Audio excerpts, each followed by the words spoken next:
Perkenalkan, nama saya adalah Bu Bidan Dian dan saya adalah Bu Bidan sahabat Bunda semuanya.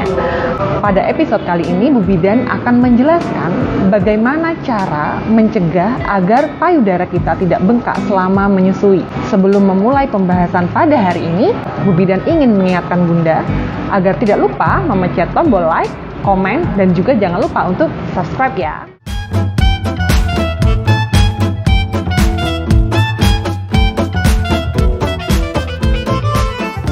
Bunda-bunda semua, di sini Bu Bidan akan menjelaskan dulu tentang anatomi atau struktur dari payudara kita. Baik, pada saat kita menyusui, jadi ini seperti ini bentuknya, dan kalau misalnya kita lihat di dalamnya itu Bunda, itu ada semacam gundungan ya, semacam gundungan anggur ya. Itu jumlahnya sekitar 15 sampai 20 buah. Apa itu? Itu adalah tempat kita untuk menghasilkan ASI, itu di sana ceritanya. Nah, ini tidak dipengaruhi dengan besar ataupun kecilnya payudara seseorang, namun yang jelas semua orang memiliki jumlah lobus ini sekitaran 15 sampai dengan 20 biji. Nah, pada saat kita melahirkan ya, jelasnya kita akan memproduksi ASI, dan ini produksinya dari sini Bunda-bunda, dari lobus-lobus ini, dan ini akan dialirkan melalui saluran ini kepada bayi, begitu. Sekarang, sumbatan ASI. Nah, sumbatan ASI itu dari mana? Nah, jadi pada saat kita dalam proses menyusui ya, seandainya menyusuinya itu tidak lancar, ASI yang keluar itu jarang, akhirnya ASI itu akan menumpuk Bunda, menumpuk di bagian mana saja di sini, bahkan di salurannya juga menumpuk, bahkan di lobusnya juga menumpuk. Akhirnya apa yang terjadi? Maka akan terjadi sumbatan payudara, dan ini sakit sekali begitu. Sekarang Bu Bidan akan menjelaskan apa saja sih tanda gejala saat kita mengalami sumbatan ASI pada saat kita menyusui. Baik, tanda yang pertama yaitu payudaranya terasa sakit dan menteng rasanya Bunda. Mungkin ini bahasa daerah ya, menteng rasanya. Jadi biasanya itu seperti yang berat atau rasanya seperti yang ada sesuatu yang tidak bisa keluar. Nah, kemudian juga tanda yang kedua yaitu adanya warna kemerahan di sana. Dan juga pada beberapa kasus itu ada, jika ditekan Bunda, itu ada yang benjol di bagian-bagian tertentu, yang berarti sumbatan payudaranya ini ada di jalan keluar dari lobus di sini, sekitaran itu. Nah, itulah mengapa sumbatan ASI itu biasanya tidak ada di semua tempat, namun hanya di tempat-tempat tertentu saja, begitu. Nah, jadi yang menyebabkan sumbatan ASI ini intinya tetap satu Bunda, saat ASI tidak bisa keluar dengan lancar, itu saja intinya. Namun biasanya kalau misalnya kita mau menjelaskan lebih lanjut, itu ada banyak faktor.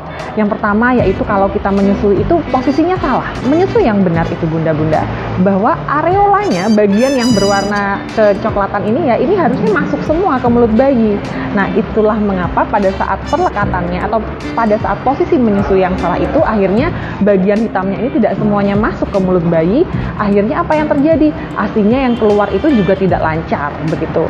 Nah, penyebab yang kedua yaitu pada keadaan bayi yang diberikan susu formula. Nah, pada keadaan ini biasanya bayi-bayi itu sudah mulai malas menyusu sehingga ASI itu jarang keluar, begitu Bunda. Akhirnya apa yang terjadi? Yang terjadi yaitu sumbatan ASI kemudian. Nah, apa sih yang menyebabkan itu? Yaitu bunda-bunda yang jarang menyusui, begitu. Pada saat kita jarang menyusui, akhirnya yang terjadi ASInya tetap ada di lobus-lobusnya. Akhirnya ASInya keluarnya tidak lancar dan akhirnya terjadi sumbatan lagi, begitu. Sekarang tips dari Bu Bidan, apa sih Bu Bidan untuk mengurangi atau mencegah adanya penyumbatan ASI? Oke, baik. Sekarang tips yang pertama. Tips yang pertama yaitu menyusui dengan posisi yang benar. Seperti yang tadi Bu Bidan jelaskan, bahwa saat menyusui, bagian areola ini harus semuanya masuk ke mulut bayi. Dan yang paling gampang itu Bunda, saat bunda-bunda menyusui itu, sebenarnya perut bayi itu melekat dengan perut kita. Untuk bunda-bunda yang baru ya, bunda-bunda baru yang bayinya baru berusia 1-2 bulan, itu akan jauh lebih membantu saat kita mencoba mendekatkan perut kita ke perut bayi, begitu. Tips yang kedua yaitu menyusui bayi setiap 2 jam sekali. Nah, ini pada bayi-bayi yang usianya masih kurang dari 6 bulan Bunda-bunda. Nah, silahkan disusui sesering mungkin. setiap 2 jam sekali disusui. Bahkan pada saat bayi ini tidur, silahkan dibangunkan. Kenapa kok begitu? Nah, yang pertama adalah untuk mengosongkan ASI kita. Yang kedua adalah memang kebutuhan bayi itu masih sangat-sangat besar terhadap ASI di 6 bulan pertama. Sehingga akan lebih baik jika bayi sedang tidur itu kita bangunkan saja. Tips yang ketiga, jika produksi ASI ini sangat-sangat melimpah bunda-bunda, maka akan jauh lebih baik jika bunda-bunda ini memompa ASI dan kemudian meletakkannya di kulkas yang nantinya bisa dihangatkan begitu.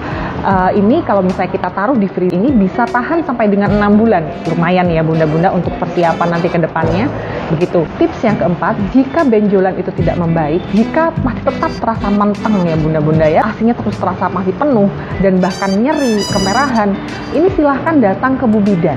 Karena nanti Bu Bidan akan mengajarkan cara untuk mengeluarkan ASI. Kami akan melakukan pemijatan di daerah sana. Kami akan mengajarkan kepada bunda-bunda bagaimana cara melakukan pemijatan yang benar. Dan nantinya bunda-bunda bisa melakukan sendiri di rumah. Begitu. Jangan lupa subscribe dan sehat selalu bunda-bunda semuanya.